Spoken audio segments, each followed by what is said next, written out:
Another Rx-7 video, welcome back. We have a lot of things to address with this car. We left off detailing the entire vehicle, and let's just say, if you missed that video, there was a pretty big difference in the paint, but not only the paint, if we come to the interior looks, smells, and just overall is such a better place to be than where it was before. So allegedly, this motor was rebuilt about 90,000 miles ago. Now, if you don't know anything about the Mazda Rx-7, well, the Rx-7 or any RX car has a rotary engine in it. Here lies a 1.1 liter 12A carbureted motor. The main thing about these motors is they are very high revving, they like to live in the high RPMs, and they get their power in the higher RPMs. What that means is you essentially have to put oil in the gasoline to get into the housings to properly lubricate the motor. Now, from factory, there is a device called an OMP. What this stands for is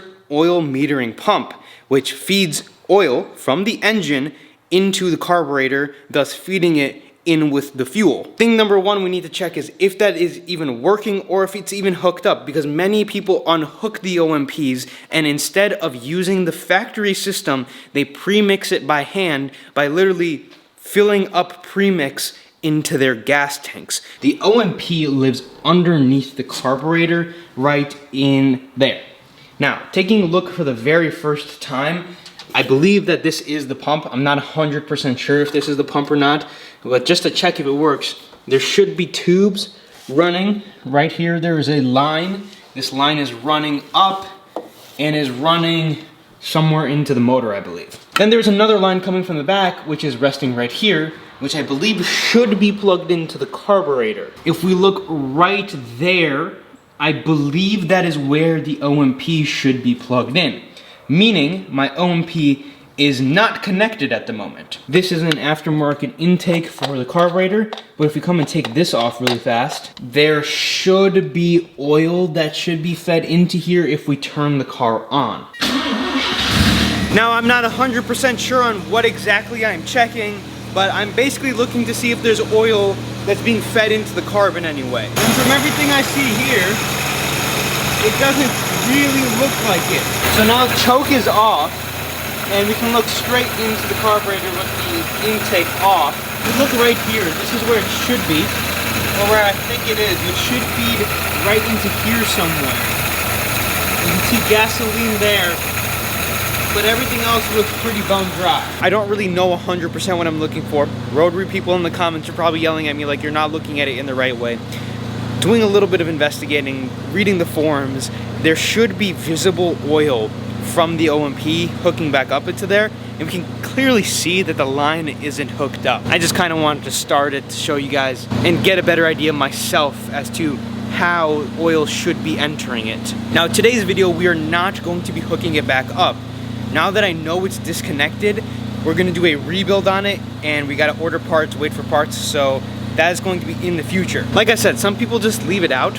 The previous owner of this car clearly was just premixing the car, which is fine, but realistically, no reason on a street car why you shouldn't use the OMP. I believe the correct ratio that most people use with OMP, if they're still premixing, is 1 to 4, 1 ounce per 4 gallons of gasoline. Also, take a look at the rotary hat. Coming soon. I did have premix. I no longer have premix, so we need to get premix. And I have fresh gasoline ready to go into the car. As you guys heard before, there's an aftermarket intake on the exhaust, and the induction noise it makes is actually really good. So if I give the car a couple revs,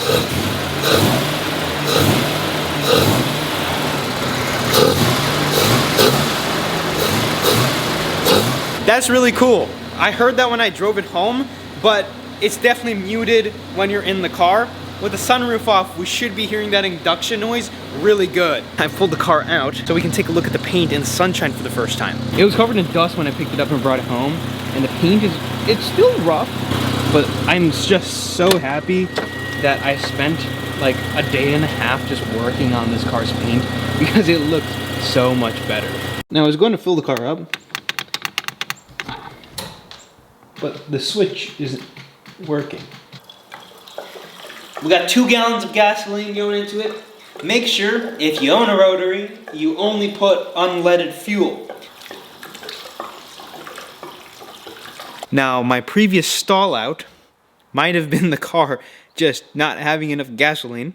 Doesn't explain why it started to run again. Not sure if these cars have a reserve tank, how you turn the reserve tank on, if it's an automatic reserve tank, or what the case is. Now, another checkpoint that I would like to make in this video is the coolant. We will do a super flush on this car. I enjoy doing it on the Miata. Basically what that means is we're gonna be running distilled water through the entire cooling system multiple times.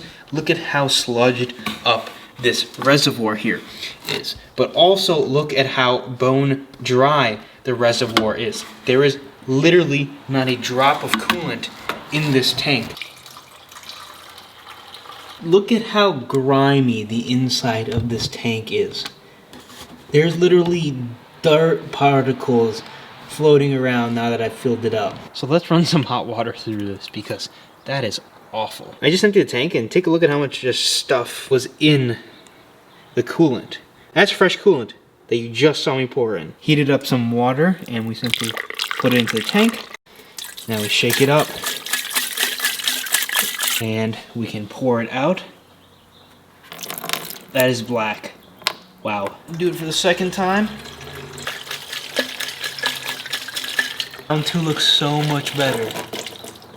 Now what I'm gonna do is take a brush and kind of agitate everything on the inside. On the next flush, it can really pick up all the dirt that's embedded into the sides of it. Imagine what the inside of the rest of the cooling system looks like if this looks like that.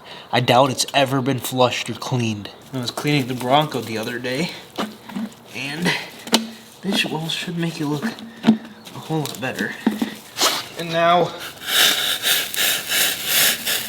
more hot water,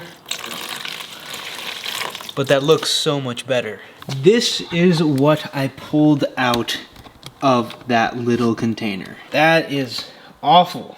They still have a long way to go, but there's fresh coolant in here, and there's significantly less dirt particles floating around, if any. So now we can install the overflow back and put this back on. That looks so much better just sitting in there now, but also having coolant and having fresh coolant is gonna go a long way into helping clean the system out just a little bit. I cannot wait to do a super flush. We have the coolant here and distilled water sitting back there. This just goes to show though that you don't need to buy everything new. You can use the stuff you already have, clean it up, and make it just a whole lot better by just taking care of it a little bit. Now removing this cap here, we can see the coolant is filled up all the way, which is a good sign. You can kind of see like there's particles floating around in that coolant a little bit almost. It looks semi-fresh, but the inside of it is probably all filthy. We don't have to replace it. We just gotta clean it and then maintain it to keep it that way. I also filled the brake reservoir up a little bit because it was under the minimum